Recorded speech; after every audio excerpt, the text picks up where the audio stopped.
Monday. What's up, everybody? Monday morning. Welcome to today's edition Daily Market Commentary. Hope you guys had a phenomenal weekend as we are taking a look at our markets from an educational perspective, identifying breakouts and reversals. We are down 21 points this morning in the S&P, 88 points in the Nasdaq. So will that trend continue, or will we see a bit of a rally? Let's go ahead and dive in. Do me a favor. There's a little button down there that says hit the like button. So please hit the like button. Leave a comment on the video down below. Just say hi. That's all I'm asking. Just say good morning. Helps the algorithms know that people are actually watching. Okay, let's go ahead and get started. So S&P's down 21 this morning. This was the level we looked at last night in our live trade room. We looked at this area right in here as potential reversal after we had hit there on Friday. We've come back to it in the overnight, and this is really about the time I anticipated a reversal. However, we are getting a bounce out of the level, but it was a confirmation entry. So 1, 2, 3, 4, 5 candles later, we've not really moved a whole lot. And the thing that I'm paying attention to are these upper wicks. Upper wicks coming out of a level tell me that there's selling pressure. We're unable to close any candle on the high.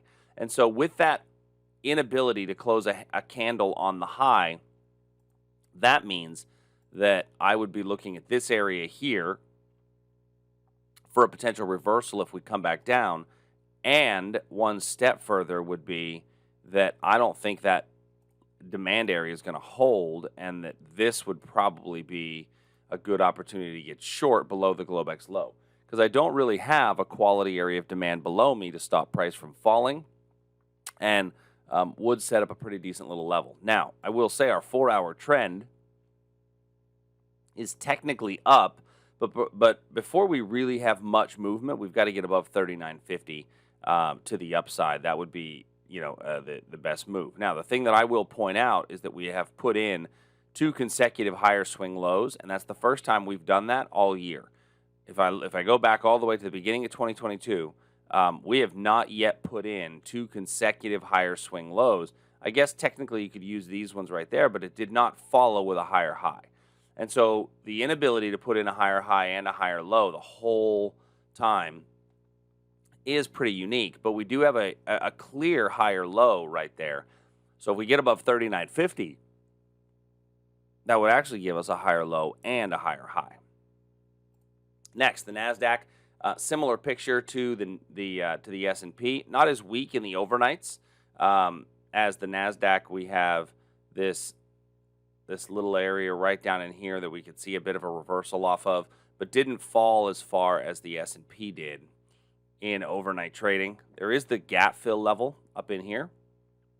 Last night we did gap down, and we've traded down pretty much ever since that first candlestick. Looking at the Russell, we've taken a look at the fact that last night the Russell was giving you a little bit of a descending triangle pattern right through, a symmetrical triangle pattern right through here. It did give you a bit of a breakdown. Has not, however, made it all the way down to this reversal point area as of yet. So I think that stands as a pretty good reversal point area. I think there's a chance that we reverse off of this level up here, especially with the selling pressure that we're seeing coming into that region. Looking at our energies and metals, starting with crude oil. Crude oil last night, we took a look at a potential breakout above 105. We just really, really hung around there for a while. Did not break above it last night and then sold off of it. Next little area here would be right at 100. Now, that's a long for confirmation. As our big picture trend is a fairly choppy kind of sideways action, and so I would look at that as a potential for a long. Gold sitting above a breakout point, a breakdown, still hasn't given us a true breakdown, so still holding off on really the next movement in gold. Breaking down below 1730, you do have a nice little supply level up here at 1762 by 1767, where I think you could see a little bit of reversal, but in all likelihood, the trend would continue and be looking for a breakdown. Natural gas, we gapped up. There was certainly no gap and go. setup in natural gas, so we use the gap fill level as a potential reversal. So let's see if that area gets filled today for a tradable opportunity. Taking a look real quick at a couple of bonds and currency setups, we did see a really nice setup for a breakdown in the 10-year note last night as we're sitting here at 117. Basing with a little bit of a breakdown below there gives you a pretty clean entry. And then the euro actually was looking like we could have had a breakout up.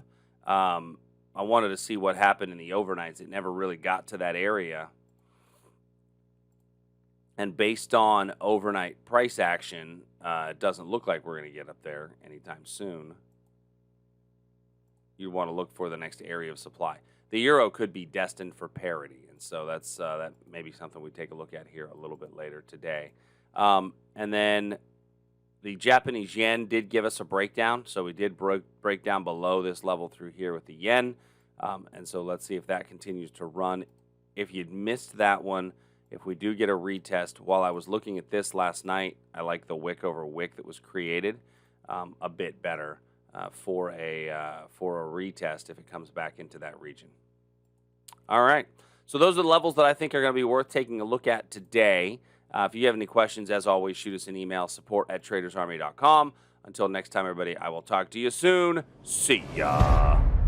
Hey, thanks for joining us. If you like what we do, please make sure you hit that subscribe button. It's the only way the computers know that you're actually alive and really care. And go to tradersarmy.com today to learn a bit more. And if you want to see some of our other videos, click here in the box.